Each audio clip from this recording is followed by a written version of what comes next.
Now, the chief of the UN Agency for Palestinians has said he is shocked by the UK's decision to join 8 other countries, and they include Finland, the US, Italy, Australia, Canada, to pause funding to their relief agency, UNWRA. Yeah, it follows allegations that some of the staff may have been involved in the attacks on Israel on October the 7th. Now, the organisation has launched an investigation into several employees and fired 9 out of 12 of them being investigated. Now, the Commissioner General of UNWRA, that's Philippe Lazzarini, has spoken out saying the decision to halt funding threatens our ongoing humanitarian work across the region, including and especially in the Gaza Strip. Well, let's talk to Miri Aysin of the International Institute for Counterterrorism at the Reichman University in Israel. Good to see you this morning. This is absolutely shocking if it is the case that the UN Work and Relief Agency operating in Gaza has been, at least members of that on the UN payroll, have been in cahoots with Hamas. What you're saying is cahoots, and I'm saying they were much more than in cahoots. They actually participate. We're talking right now about a challenge that Israel has had for many years when it comes to the United Nations Relief and Welfare Agency for the Palestinian refugees. And one of the main reasons is that the bulk of the employees of UNWRA, both in the Gaza Strip and in the West Bank, and there's also in Jordan, in Syria, in Lebanon, the bulk of the employees are the Palestinian refugees themselves.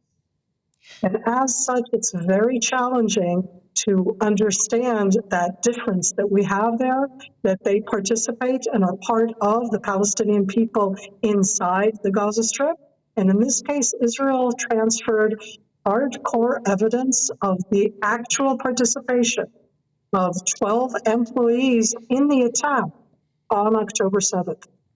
I mean, this has come as a terrible shock to us. We find it utterly revolting, that very idea. Is it something you've always known, though, or suspected? Israel has spoken for many years, Anne, about the challenge of the education system of UNWRA, the main education system that teaches from kindergarten through 8th grade, both in the Gaza Strip and all of the refugee camps also in the West Bank and in other areas, is vehemently both anti-Semitic, does not recognize Israel's right to exist. So we're talking about an education system that enables, sadly, the radicalization. On the education issue, both the EU and the UK have defunded a lot of the education system over the last 5 years because of the way things were taught. But here we're already talking about the result of such an education system. When you teach people to hate, when you dehumanize the other side, those are the results that you can expect. It's horrible, it's horrific, and it needs to change. So what do you make of what the head of UNWRA has been saying then about this defunding which is now taking place across 9 major countries for his organisation? He's very critical of that. Is he being absolutely naive? At the end, we're talking, and my heart can say this clearly, we're talking about the real challenge of the poorest people, and in an area where they really are victims. I can only think of the Palestinian people, both in the Gaza Strip and in other refugee camps, as the victims of organizations, genocidal terror organizations like Hamas. And so when you talk about UNWRA at least trying to bring them food, water, medicine, I understand the challenge of what that is. I think that it will be terrible if there's a worse humanitarian arena. But how can you fund an organization that allows this to happen within their own ranks? They're the ones who should have seen this. They're the ones who should have stopped this way before, and it's something that they've been called out on.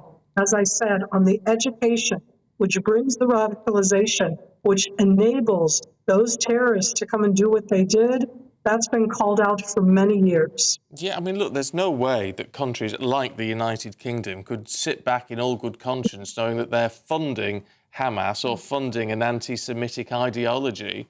I mean, It makes you wonder what have can no happen option. next. What can happen now? So to me, I mean, I've always been one of the people, and I'm not the regular Israeli voice, who has said that if you cut off UNRWA cold turkey, you are definitely doing something against extremism and terrorism, and at the same time, you're hurting people who need the help. I don't have an easy way to do so. But right now, when you have clear-cut evidence that UNRWA, some of the employees were involved in that, and I'll add in that over the last 4 months, and I've raised it with you too, Israel has spoken about the fact that some of the international organizations that are supposed to be the ones helping the Gazans in the Gaza Strip, getting them food, getting them water, have been ones that have not made it easy for Israel to enable the entrance of the humanitarian help into the Gaza Strip.